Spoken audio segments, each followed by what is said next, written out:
The defensive line continues to take shape. Washington adds a commitment from Mississippi State's Kai McClendon.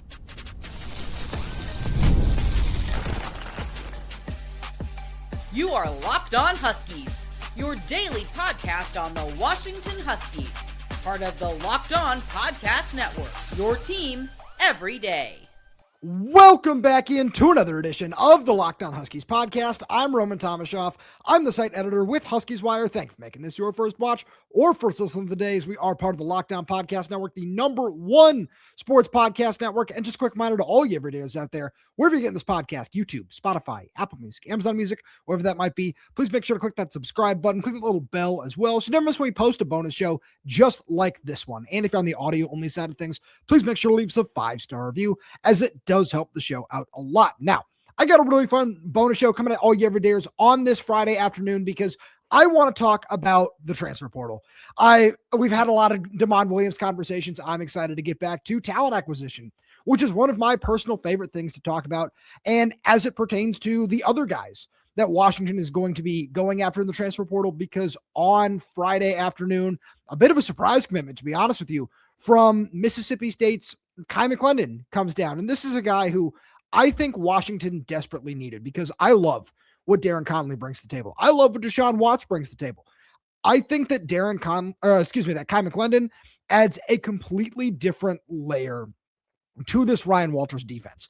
And it's something I've talked about a lot, where I think that Kai fits best in this scheme as a true nose. Let's just run through the basics real fast here. 6'2", 315 pounds.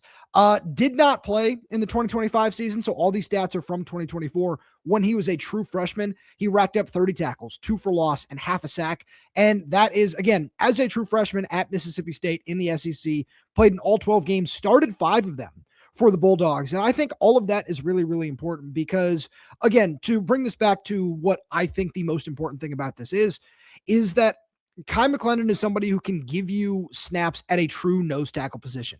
And we saw 2 guys take a lot of snaps there early on in the season, in Simone Peppa and Logan Sagapolu. And from that point on, we saw Ryan Walters move away from them a decent amount, and he went to more traditional 4-2-5 looks with more traditional really is the only way to put it, because of how everything else worked around those guys. And I think that adding a guy like Kai McClendon, who does have so many snaps under his belt in the SEC before missing 2025 with a torn ACL, which he suffered in the spring. So I feel like with how ACL recoveries go nowadays, he might be available for spring practice. I believe that this is something where you can continue to get varied looks throughout not just the defensive line, but throughout Washington's entire defense. And this is so important, because if Kai is able to give you those snaps at nose tackle, maybe rotate with somebody like Javon Parker, who came into the 2025 season bigger. He was around 315, 320 pounds, and seemingly in position to take more snaps just in the middle. I think that this is going to open up so much more for what Ryan Walters wants to do, because now that he knows that he has the guys to run this more traditional 4-2-5 scheme, but can also run his more aggressive attacking style defense, I think that molding those two things together into something that can just be so multiple on any given snap is great. It's important. It's exactly what you're looking for, because, again, having a guy like this in the middle can really help you do anything that you want against the run. And we saw how much Ryan Walters was able to elevate this defense against the run last season, where they go from 161.8 yards allowed per game to 100.2 when they ended the season. And as of right now, that is the number 12 ranked defense in the nation against the run. So I think that's a very important part of this too, where you look at all the guys that Washington has added. It is so multiple in that regard, because a guy like Deshaun Watts, who was one of the highest graded run defenders per Pro Football Focus against the run at the FCS level this past season at Sacramento State. I'm getting ahead of myself here.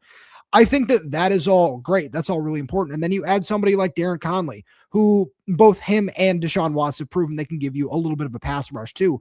Combining that with somebody who has a lot of SEC experience and is someone that has started games down there and played a lot down there in one real healthy season is really important too, because combining all those things with what you're hoping to get from Armon and Javon Parker, assuming those guys are healthy, from Alinius Davis, who is going to be a big part of this rotation, and whoever else might step up. I've thrown out the names like Omar Khan and Dominic Macon alongside incoming four-star freshman T.I. Umukais. Adding all of that together gives you exactly what you want on the interior of the defensive line. And that's something that when you look at what else is coming, I'll just talk about Ezra Christensen right now, because I think this is a very big part of this.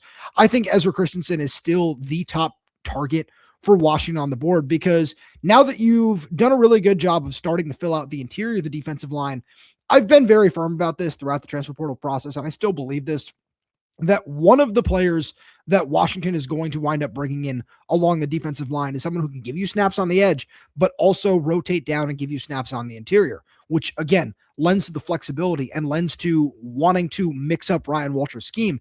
And Ezra Christensen is the perfect guy to do that at 6'2", 275 pounds, I believe it is, somewhere in that ballpark, where adding a guy like that who's so disruptive this past season at New Mexico State, where he had 11 tackles for loss, 7 sacks. I think that adding a guy like that gives you, again, the flexibility to play more of those 5 down fronts. But if you want to switch over to a 4 down, depending on what the offense is showing you, just how you feel most comfortable playing against a certain opponent on any given day, I think that a guy like that who can then shift outside and still set the edge for you against the run and give you some wins against opposing offensive tackles in those one-on-one scenarios is great. And that's all really important. And again, it lends to the importance of a guy like Kai McClendon, because now you look at this defensive line room, you have 3 guys with plenty of snaps under their belt, plenty of experience, and they just give you something that you did not have. And you look at the production again with Kai, 2 tackles for loss and half a sack. It's not necessarily overwhelming, but again, doing that and being relied upon by his coaching staff as a true freshman in the SEC is something that should not be overlooked in this department, because combining this with everything else that you have in the room just shows that everything is going in the right direction. And if you're able to get 20 snaps a game from a guy like this in the middle, great. You're going to be more than happy with that. Hopefully Javon Parker is going to be fully healthy and able to give you a whole lot more in that regard. Molding those 2 guys together and asking them to play nose, and whether that's asking them to play it, the 2-eye, the 4-eye on top of that, that nose tackle ask, what, if you will. I think all of that combined with the depth now that you have, with more depth still incoming, in my opinion, all of that is great. And all of that is exactly what you're looking for. And now it's about putting it together and finding ways to get to the quarterback, because as I've said before, and as I will say again, 24 sacks is not enough. And if you need that, you're also going to need some big time production off the edge. And we'll get to that right after a message from our good friends over at Rugiet. Let's talk about something most men don't bring up, but absolutely should. Stress from work, money, life. It doesn't just switch off at night. And when it shows up at the worst possible time, Rugiet Ready is designed to help you take back control. Rugiet Ready is a next generation prescription treatment created to support both the brain and the body, so you can feel present, confident, and ready when the moment matters. Rugiet Ready combines 3 clinically proven ingredients in 1 mint that dissolves under your tongue so it absorbs fast. The science behind Rugiet Ready stands out. 3 clinically proven ingredients in 1 formula designed for both mental and physical readiness. You connect with a board-certified doctor online, and everything ships discreetly to your door. If you've been thinking about taking the next step, now's the time. Head to Rugiet.com/LockedOnCollege. That's RUGIET.com/LockedOnCollege to get 15% off your order for a limited time. Rugiet Ready. Feel present, feel confident, feel ready. We've also got a message from our good friends over at FanDuel. The college football playoff is here, and FanDuel has given all customers even more ways to get in on the action every single game day of the playoffs. Because right now, every college football playoff game day, FanDuel users get a profit boost waiting for them in the app. Here's what I love about it. You get to use the profit boost on the bets you already feel good about. Ride with the favorite when you think a team controls the matchup, like the Indiana Hoosiers maybe in today's game. I don't know. You can make your own decision on that. Take a shot on the underdog if you feel an upset coming, or build a parlay around the players and moments you think decide the game. Then you apply the profit boost and go after even bigger winnings. And when you win, FanDuel pays out instantly, which is perfect for playoff football. FanDuel is the best place to get into the action all playoff long. So visit FanDuel.com to get your college football playoff profit boosts every game day. All right, so there are so many more names that I want to talk about. One guy who I've seen a lot of questions about, and I wish I could give a better answer, but as someone I'm still keeping a very close eye on, is Noah Carter, the edge rusher from Alabama, because this is a guy who, all you Husky fans out there, you know the backstory. He signed with Washington and then was part of that Kalen DeBoer class who followed him down there following his departure after the national championship and everything like that. And after 2 years down there, he's in the transfer portal. And according to a report from my good buddy Scott Eklund over at dogman.com, he was told that there was an Alabama player on campus. There were a couple of different names that were thrown out in speculation. Keon Keeley being one of them, Noah Carter being the other one. Noah Carter obviously just seems like the most logical fit. We've seen him visit Arizona State, Florida State in the coming days, or in the last few days, excuse me. And I think he's someone that Washington is still pushing for. I'm very curious to see how that situation plays out, because we never were able to confirm if it was him that was on campus. It just, we put a whole lot of the puzzle pieces together. That is the name that absolutely makes the most sense in that regard. And you need that help. I think that Ezra Christensen, again, is still the guy that is sitting there at the top of my board personally, but I think Noah Carter might not be too far behind him, because you need somebody who can be that big time pass rushing athlete for you off the edge. And with 3 years of eligibility remaining, just like I think is a very important part of this as well, all of the additions that Washington has made so far along the defensive front have multiple years of eligibility. Darin Conley has 2. DeSean Watts has 2. And now Kai McClendon, he has 3. Noah Carter would have 3. Ezra Christensen is the only one who would have 1, but you take that production every single time you can get it. A couple other names that I want to mention before I get out of here. I just wanted to give you a quick update on this Friday in lieu of the normal Friday show, because we went live on Thursday night with all the Damon Williams craziness. The 2 names I'm watching really closely at skill positions are Jayden Limar is the first one. Let's just start there. And this is something where we talked about him a little bit earlier on in the week. He's got some solid production from his career at Oregon, right? Around 500 yards, couple of touchdowns on 40 to 50 carries a year for the first 3 of his career. This is someone that, especially now that Damon Williams is back in the fold, I think it's very important to keep an eye on him, because you wanted to bring in a running back no matter what.